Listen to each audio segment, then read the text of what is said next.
Então, daí eu pergunto assim, pessoas que têm, até mesmo com relação à vida biológica, têm uma expectativa diminuída e falsa, no fim das contas, e que não percebem que essa expectativa diminuída e falsa é porque eles tomam a si mesmos como réguas e eles são diminuídos e falsos. Então esse sujeito não tem a menor ideia da sua situação na vida.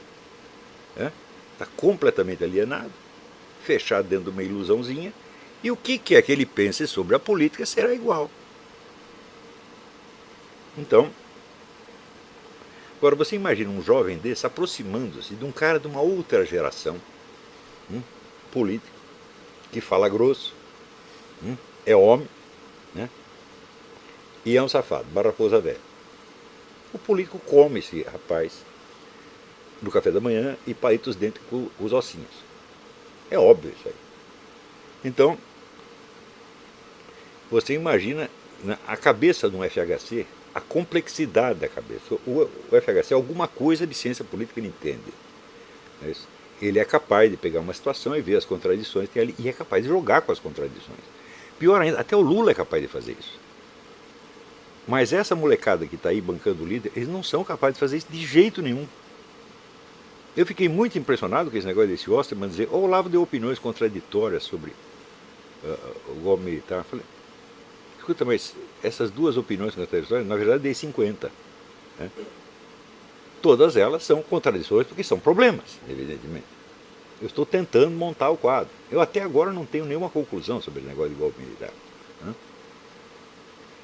Se eu tivesse, eu teria escrito um artigo fechando o diagnóstico, mas não consegui fechar ainda. Por quê? Falta informações. Você saber o que se passa dentro do Estado-Maior é muito difícil. Só quem está lá dentro é que sabe. Então as discussões militares às vezes ecoam um pouco nas discussões do clube militar. Às vezes. É? Mas eu já estive nos dois lugares e posso lhe garantir: o que se pode falar dentro do clube militar é uma coisa, o que se pode falar dentro do Estado-Maior é outra coisa. Dentro do Estado-Maior se pode falar qualquer coisa. É? A discussão é 100% livre. Num clube militar não, tem certas coisas que já não deve falar, não pega bem, você já tem um problema de opinião pública. Não é uma discussão de científica, é do Estado-Maior, pretensamente científica pelo menos. Né?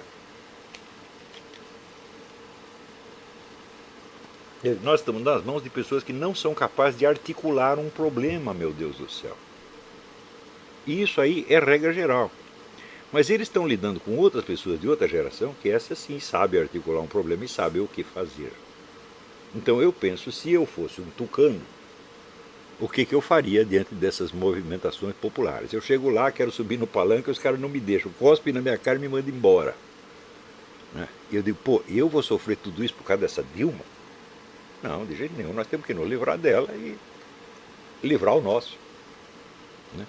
Como fazer isso? Não podemos manipular as massas. Mas existem pessoas que foram apontadas pela mídia como líderes da manifestação ex post facto. Você vai dizer, por exemplo, que a massa saiu às ruas convocada pelo Fábio Osterman ou pelo Kim Kataguiri? Não. Elas nem sabem quem as convocou. A palavra de ordem se espalhou na internet, foi uma coisa de louco, muito rapidamente. Né? A pessoa mais popular que havia ali era o Lobão. Né? O Lobão gritava: vem pra rua, todo mundo ia. Então o único que poderia posar como líder, se quisesse, seria o Lobão. Fui eu que convoquei. Foi a minha voz que chegou neles. Né? Os outros não, os ilustres desconhecidos. Eu também não posso ser apontado como líder, porque eu não gritei vem para a rua, eu só me limitei a observar e falar: pô, se precisar de alguma coisa, eu dou uma forcinha aí, né, de longe. E, além disso, disputar a liderança dessas coisas seria um absurdo para mim, porque política é uma atividade que você deve iniciar aos 20 ou aos 30 anos, aos 40 no máximo. Não é isso? Que já existiu o caso de pessoas que começaram a carreira política aos 40 anos, mas depois dos 40, ninguém. Absolutamente ninguém. Então, para mim não está na hora. Eu já estou fora disso aí faz tempo. Mas, uma coisa que me chamou a atenção é o seguinte: naquelas passeatas havia milhares de pessoas com cartaz Olavo tem razão. Então, bom, se tem alguma pessoa que funcionou como símbolo, não como líder, mas como símbolo da manifestação, fui eu. Não é isso? Não tinha mais ninguém. Não tinha ninguém nem com o cartaz do Lobão. Muito bem o cartaz de Fábio Osterman, nem Kim. Só tinha uma figura, que era eu. Deu muito bem. Daí você vê, a mídia vai entrevistar quem? Este? Não. Pega um cara chamado Kim, o outro, pessoas insignificantes, e faz deles os líderes. Foi a mídia que fez isso. A população não os conhecia, se tornaram conhecidos depois do movimento, graças à mídia. Foi um efeito circular. Não é isso? Então, prepara esses meninos para que eles sejam comidos pela elite tucana. E eles foram comidos. Então, aí, você vê o Paulo Giraldelli dizia o seguinte: esse negócio de pedofilia não tem problema nenhum, porque são os meninos que querem dar para os adultos. Essa teoria é falsa, mas na política ela é real. São os menininhos que vão tudo lá em Brasília oferecer as bundinhas para os políticos. É ou não é? Estou mentindo? Então, para poder ser comido por pessoas ilustres, como Hélio Bicudo, Miguel Reale Júnior, Fernando Henrique Cardoso, Zé Serra, Aécio Neves, entendeu? Então é uma coisa tão obviamente impotente, fraca, autodestrutiva, tá certo? E moralmente condenável, que nem precisa continuar analisando, está na cara. Agora, por que isso acontece? Acontece porque as manifestações de março e setembro foram ejaculações precoces. Você, obviamente, não tem líderes preparados. Não tem ninguém. Se aparecer com um líder verdadeiro ali no meio, a mídia não ia falar dele de jeito nenhum. Você veja, você lê, examina os jornais, a mídia dos anos 1915, 16, 17, você não vai ver o nome de Lenin. Nunca aparecia. Apareceu depois do fato consumado. E, no entanto, era ele que estava por trás de tudo. Tanto sabiam. O próprio governo alemão sabia que era ele que estava por trás. Por que o governo alemão não foi contratar Trotsky ou qualquer? Foi contratar o cara certo, porque sabia quem é que estava mandando. Não. Agora, você acha que o governo alemão, alguém era ele idiota de se guiar por informações da mídia? Não, o governo tem seu próprio serviço secreto, ele tem suas próprias informações. E ele sabe quem está mandando. Então, quer dizer, se houvesse um líder verdadeiro ali, ele teria desaparecido da mídia. Como esses meninos tudo apareceram na mídia, não, a mídia os fez, ex post facto, para poder ter os instrumentos de manipulação necessários, já que não pode manipular a massa. Você não tem acesso à massa. Você acha que se, sei lá, se o Zé Serra convocar uma passeata amanhã, quantas pessoas vai ter? Vai ter menos do que na passeata do MST.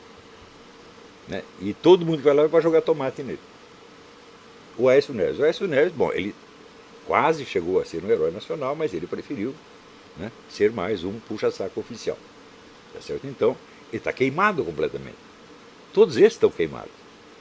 Então, não temos acesso à massa, mas podemos pegar este líder, chamar para uma conversação, oferecer algumas vantagens, e dar para eles a ilusão de que, com uma certa facilidade, nós tiramos a Dilma daí e daí está tudo resolvido. E foi exatamente isso que aconteceu. Qual é o problema aí? O problema é a falta da elite cultural. Não surgirá uma elite política capaz sem uma elite cultural antes. Isto é impossível. Ainda que a situação se precipite, como de fato se precipitou, por efeito do cansaço popular. O povo cansou disso aí. Então você tem, de fato, uma explosão espontânea, que se tivesse um líder para aproveitá-la, viraria uma revolução. Como os líderes são esses que tem aí, o que era uma revolução, o que parecia, o que tinha todos os meios para ser uma revolução, virou um conchavo de gabinete com seu Miguel Reale, seu Bicudo, etc., para salvar o quê? Salvar a tradição histórica dos movimentos de esquerda. Nós que lutamos pelas diretas já, nós que lutamos...